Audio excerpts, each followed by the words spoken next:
Dear Zooey, I've just finished a long letter that came from Mother this morning, all about you and generalizing how I smile, and when am I going to have my phone in New York taken out and get one installed up here in the country where I really need it? Dear Bessie, I get 500 words of copy from her like clockwork every 3 months on the subject of my poor old private phone and how stupid it is to pay good money every month for something nobody's ever even around to use anymore, which is really a big fat lie. When I'm in town, I invariably sit talking by the hour with my old friend Yama, the god of death, and a private phone's a must for our little chats. Anyway, please tell her I haven't changed my mind. I love that old phone. It was the only really private property Seymour and I ever had in Bessie's entire kittens. It's also essential to my inner harmony to see Seymour's listing in the phone book every year. Be a good boy and pass that message along for me. Not quite word for word, but nicely. Be kind to Bessie, Zooey. It isn't enough to treat her with the doting brutality of an Apache dancer toward his partner, which she understands incidentally, whether you think so or not. I'm off today. I keep a good neurotics calendar, and it's 3 years to the day since Seymour killed himself. Did I ever tell you what happened when I went down to Florida to bring back the body? I wept like a slob on a plane for 5 solid hours, carefully adjusting my veil from time to time so that no one could see me. About 5 minutes before the plane landed, I became aware of people talking in the seat behind me. A woman was saying, and the next morning they took a pint of pus out of that lovely young body of hers. That's all I remember hearing. But when I got off the plane a few minutes later, and the bereaved widow came for me all in black, I had the wrong expression on my face. I was grinning, which is exactly the way I feel today, for no good reason. You'll wince at what comes next, but come it must. I think you know I had the best intentions of checking in now and then after Seymour's death to see how you and Franny were holding up. You were 18, and I didn't worry about you overly, although I did hear you had a reputation in your dorm for going off and sitting in meditation for 10 hours at a time, and that made me think. But Franny was 13 at the time. I simply couldn't move, though. I was afraid to come home. I was afraid you'd both, in tears, take up a position across the room and fire the sacred books of the East at me one by one, which would have been masochistic ecstasy for me, probably. And I was afraid of the questions more than the accusations you might both put to me. Zooey, are you still in the tub? Yes, I'm still in the tub. Why? I want to come in for just a teeny minute. I have something for you. I'm in the tub, for God's sakes, Mother. I'll just be a minute. For goodness sake, pull the shower curtain. Jesus Christ almighty. All right, got it. Come in if you're coming in. I don't know how you can stay in the tub the way you do. It isn't even healthy. Do you know how long you've been in here? Exactly 45 Don't tell me, Bessie. Just don't tell me. What do you mean, don't tell me? Just what I said. Leave me the goddamn illusion you haven't been out there counting the minutes. Nobody's I've been back. counting any minutes, young man. Mother, what in Christ's name are you doing? Just kindly button that lip of yours and putting some of that new toothpaste they're all raving about in here for you. I want you to stop using that crazy powder. It's going to take all the lovely enamel off your teeth. You have lovely teeth. The least you can Who do said is take so? them. Who said it's going to take all the lovely enamel off my teeth? I did. Just please use it. I'd like to know who uses the wash basin and doesn't clean up after themselves. This is supposed to be a family of all adults. I don't suppose you've spoken to your little sister yet.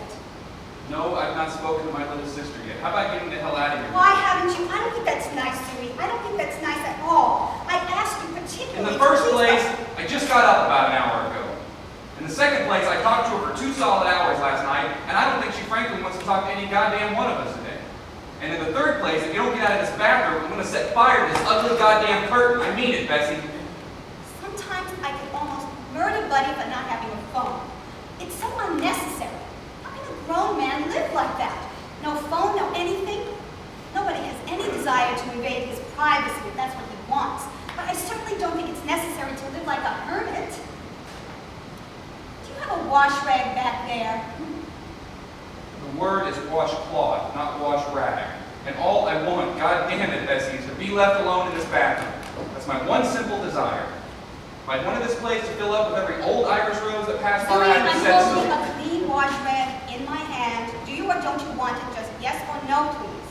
Oh my God, yes, yes, yes, more than anything, throw it over. I won't throw it, but I'll hand it to you. Always throw everything in this family. Thanks a million. Clear the hell out of here now. I've lost about 10 pounds already. I wish I knew what I'm supposed to do with that child. I'm absolutely at the end of my rope. For none of you any help whatsoever, but none.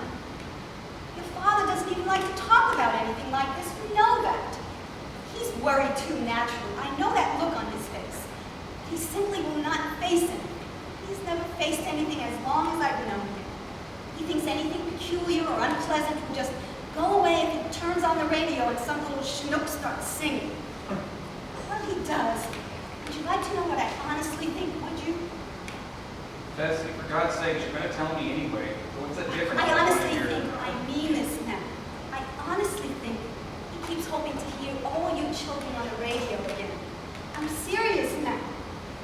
Every single time your father turns on the radio, I honestly think he expects to tune in on It's a Wise Child and hear all you children one by one answering questions again. And I mean all of you. That includes Seymour and Walt. He lives entirely in the past, but entirely.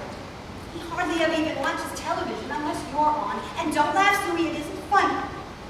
Who in God's name is laughing? Well, it's true. He has absolutely no conception of anything being really wrong with Frank, but none. Right after the 11 o'clock news last night, what do you think he asked me? If I think Franny might like a tangerine. The child's laying there by the hour, crying her eyes out if you say boo to her, and mumbling heaven knows what to herself, and the father wonders if maybe she'd like a tangerine. I could have killed him the next time he said, "What's so funny?" Nothing. I like the tangerine.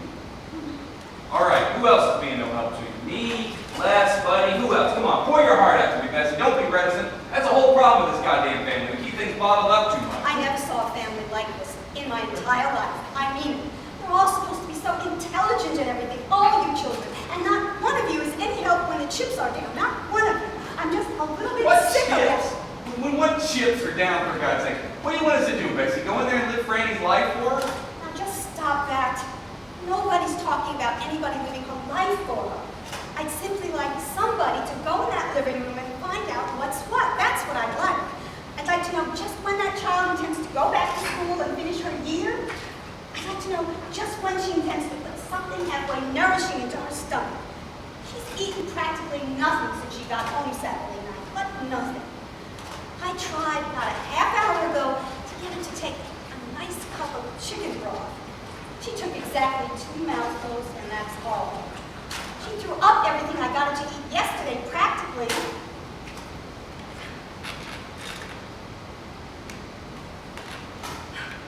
Mother, are you sitting down out there? I have a terrible feeling you're sitting down out there, are you? I don't want you sitting down out there. I want to get out of this goddamn tub. Bessie, you hear me? I hear you. I don't know what I'm supposed to do. I just don't, that's all. The house is absolutely upside down. The painters are almost finished in her room, and they're going to want to get The living room painters? immediately. Oh, the dawn comes up. I forgot all about the painters. Hey, listen, why haven't you asked them in here? I mean, there's plenty of room. What the hell kind of host do they think I am? Not asking for the bathroom. Bessie, I'm getting out of this tub in about 3 seconds. I'm giving you fair warning, buddy. Let's not wear out our welcome. I'll be back in a minute. Just please use the bathroom when you get out. That's what it's there for. Hello, and welcome back to It's a Wise Child, where America's brightest, sweetest kids answer your questions, and who knows, maybe teach the grown-ups a thing or two. I'm your host, Gordon Grant, and our precocious, pint-sized panelists today are Bobby Klazowski, Dana Snyder, Dorothy Ward, Charlotte Mayhew, Ricky Drummond, and the youngest prodigies from a large family of geniuses, Zooey and little Fanny Black. Manny, this next question is for you. It comes from June in Richmond, Virginia, whose husband is a pilot. Fanny, besides the Wright brothers, name 2 other individuals known for their contributions to flight.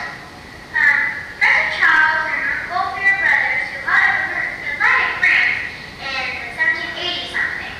And then that nasty Ferdinand Zeppelin, who I didn't want to mention. But in both cases, we're talking about flying machines, not regular flying. What do you mean, regular flying? You know, just flying, floating in the air. I fly around Earth sometimes, but not at all. Just for practice. I'll forget just dreamed you were flying. I can tell the difference between her and flying, Mr. Grant. I know I am flying because afterwards I had just my fingers from touching the light bulb. Well, does that answer your question, June? Candy, you were right, of course, about Professor Charles and the home cameras.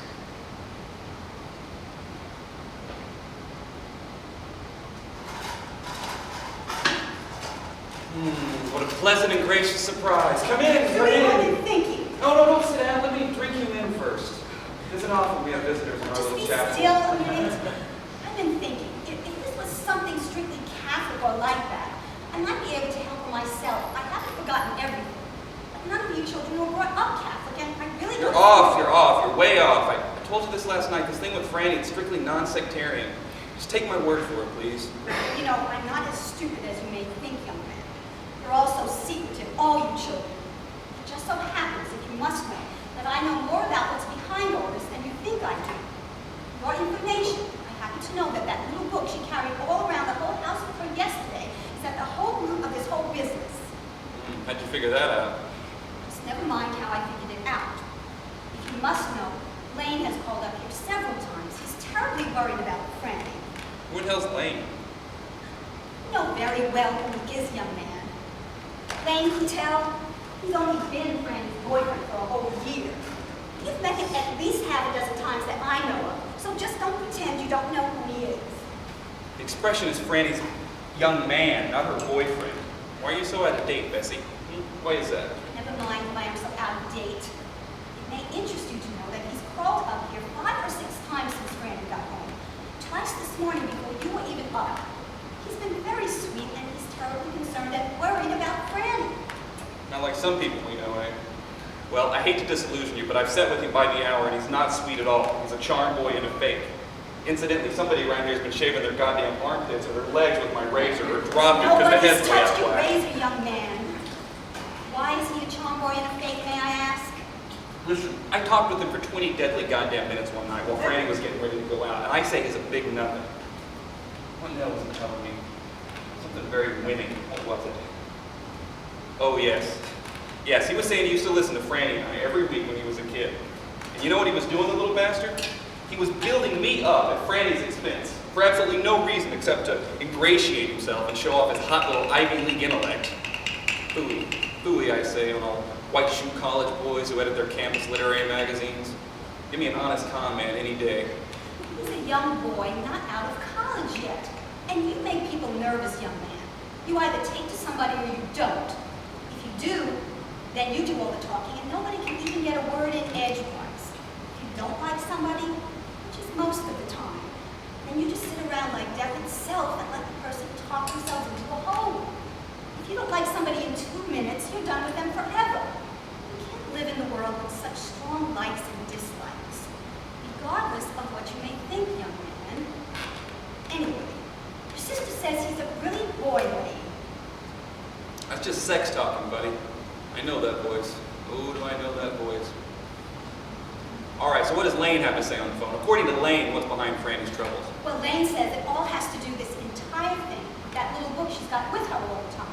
You know, that little book she kept reading all yesterday and carrying with her everywhere. Yeah, I know the little book. Go on.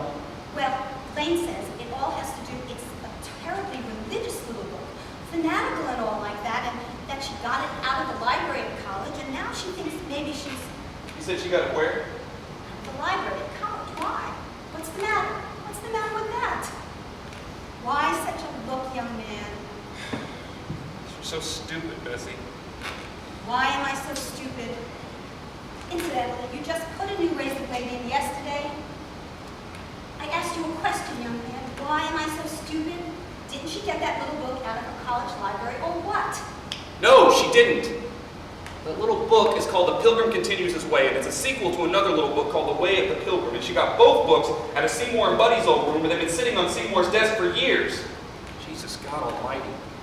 Don't get abusive about it. Is it so terrible to think she might have gotten them out of her college library and simply brought them home? Yes, it is terrible. It is terrible when both books have been sitting on Seymour's desk for as long as I can remember. It's depressing. I don't go in that room if I can help it, and you know it. I don't look at Seymour's at his things. All right, I'm sorry. Let's just drop this for a while. You're not kind.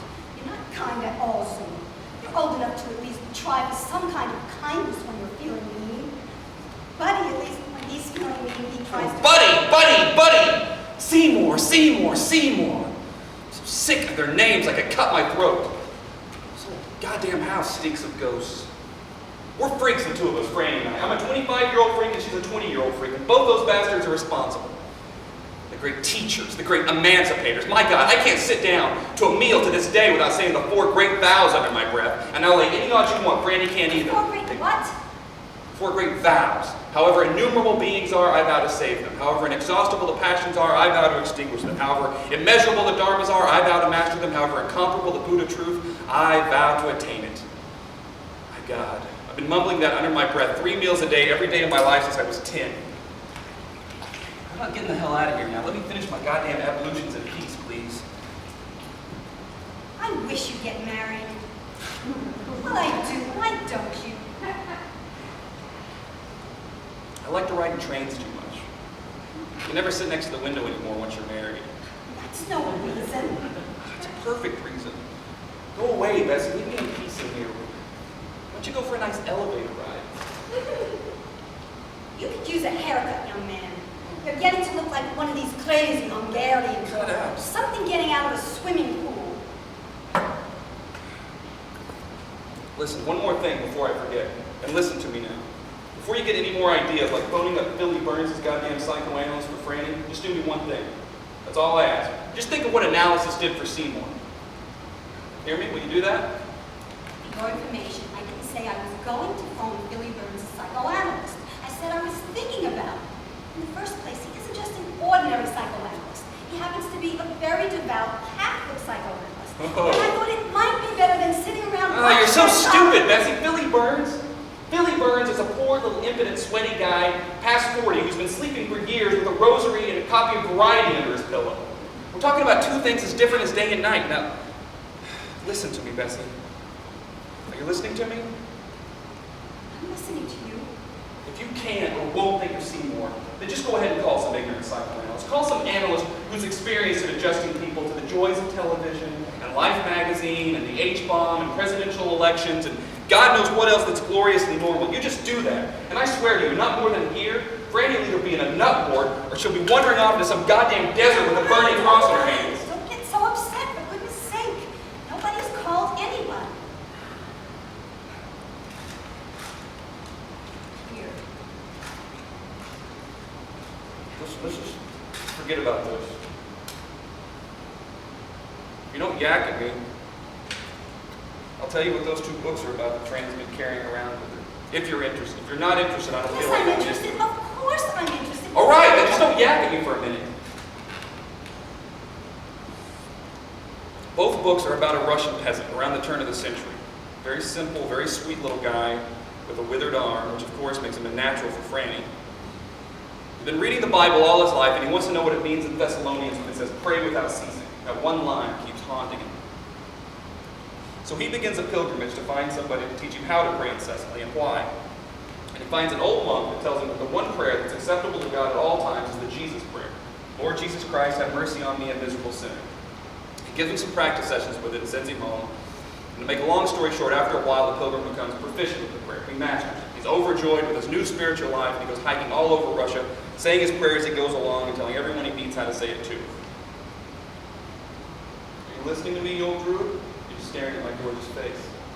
Certainly I'm listening. All right. You don't want any party groups around here.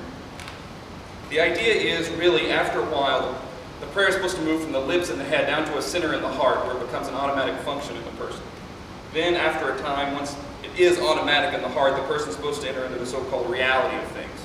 There's an opening of what mystics call the third eye. It's nothing new, for God's sakes. Who's been eating my orange stick? Is that what Franny's supposed to be doing? I mean, is that what she's doing at all? So I gather. Don't ask me, ask her. How long do you have to do it? How long? Oh, not long. Just until the painters want to get into the living room. And then a procession of saints and bodhisattvas will march into the chicken soup. Or, well, I'm just trying to help. I mean, I don't want anybody to go away with the impression that there's any, inconveniences to the religious life. Oh, you're impossible. You're getting so broad and lovely. barbell exercises would do some harm. Don't, will you? Don't what? Don't, that's all. Don't admire my goddamn back. Don't admire your back. I love that. I wish you would learn to put the caps back on things properly when you're finished using them. I wish you would learn to leave the goddamn party when it's over. I mean it, Bessie. I'd like 1 minute of solitude in here, rude as it may sound. In the first place, I have to be at Lesage's office at 2:30, and I'd like to get some things done there. You're going to have some lunch before you go, aren't you? I'm just going to get a bite downtown. Have you seen my other shoe? Are you or aren't you going to speak to your sister before you leave here? I don't know. Just stop asking me that. If I had something really hot to say to her, I would. Just stop asking me that, please. Oh, there you are, you bastard. Just don't know anymore what's happened to all you children. In the old radio days when you were all little and all used to be so smart and happy and just lovely, morning, noon, and night. I don't know what good it is to know so much and be as smart as whips and all if it doesn't make you happy. At least you all used to be so sweet and loving to each other. It was a joy to see. Just a joy. Some exit lines you give yourself, buddy.